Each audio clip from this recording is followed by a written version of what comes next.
പൂച്ചക്കാട്ടെ പ്രവാസി വ്യവസായി അബ്ദുൾ ഗഫൂർ ഹാജി കൊലപാതകം. ജിന്നുമ്മ എന്ന ഷമീന ഉൾപ്പെടെ 2 പേർക്ക് ജാമ്യം. ജില്ലാ പ്രിൻസിപ്പൽ സെഷൻസ് കോടതിയാണ് ജാമ്യം അനുവദിച്ചത്. ഒന്നാം പ്രതി മാങ്ങാട് കുളിക്കുന്ന് സ്വദേശി ഉബൈദ് സമർപ്പിച്ച ജാമ്യാപേക്ഷ കോടതി തള്ളി. പള്ളിക്കര പൂച്ചക്കാട്ടെ പ്രവാസി വ്യവസായി അബ്ദുൾ ഗഫൂർ ഹാജി വധക്കേസിൽ മന്ത്രവാദിനി ജിന്നുമ്മ ഉൾപ്പെടെ 2 പേർക്കാണ് കോടതി ജാമ്യം അനുവദിച്ചത്. ഒന്നാം പ്രതിയുടെ ഭാര്യ ഷമീന എന്ന ജിന്നുമ്മ, മൂന്നാം പ്രതി പൂച്ചക്കാട്ടെ PM അസ്നിഫ എന്നിവർക്കാണ് ജില്ലാ പ്രിൻസിപ്പൽ സെഷൻസ് കോടതി ജാമ്യം അനുവദിച്ചത്.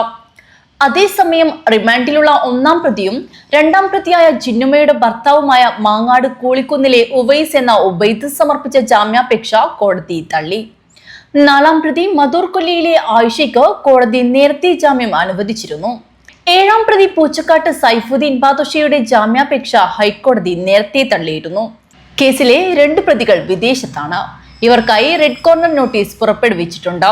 2023 ഏപ്രിൽ 14 രാത്രിയിലാണ് അബ്ദുൾ ഗഫൂർ ഹാജി കൊല്ലപ്പെട്ടത്. ഖബറടക്കം നടത്തിയ മൃതദേഹം മകന്റെ പരാതിയെ തുടർന്ന് പുറത്തെടുത്ത് പോസ്റ്റ്മോർട്ടം നടത്തിയപ്പോഴാണ് കൊലപാതകമാണെന്ന് വ്യക്തമായത്. മന്ത്രവാദത്തിന്റെ പേരിൽ ഗഫൂർ ഹാജിയിൽ നിന്ന് തട്ടിയെടുത്ത 596 പവൻ സ്വർണം തിരിച്ചു ചോദിച്ചതാണ് കൊലപാതകത്തിലേക്ക് കലാശിച്ചത്. തല ഭിത്തിയിലിടിച്ചായിരുന്നു ഗഫൂർ ഹാജിയെ കൊലപ്പെടുത്തിയത്.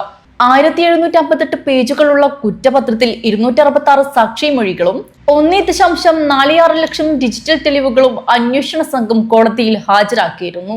പ്രതികൾ ഗഫൂർ ഹാജിയിൽ നിന്ന് തട്ടിയെടുത്ത സ്വർണത്തിൽ 137 പവൻ അന്വേഷണ സംഘം കണ്ടെടുത്തിരുന്നു. DCRB DYSP KJ ജോൺസണിന്റെ നേതൃത്വത്തിലുള്ള പ്രത്യേക സംഘമാണ് കേസന്വേഷണം നടത്തി പ്രതികളെ അറസ്റ്റ് ചെയ്തത്. News bureau, Kanhangad.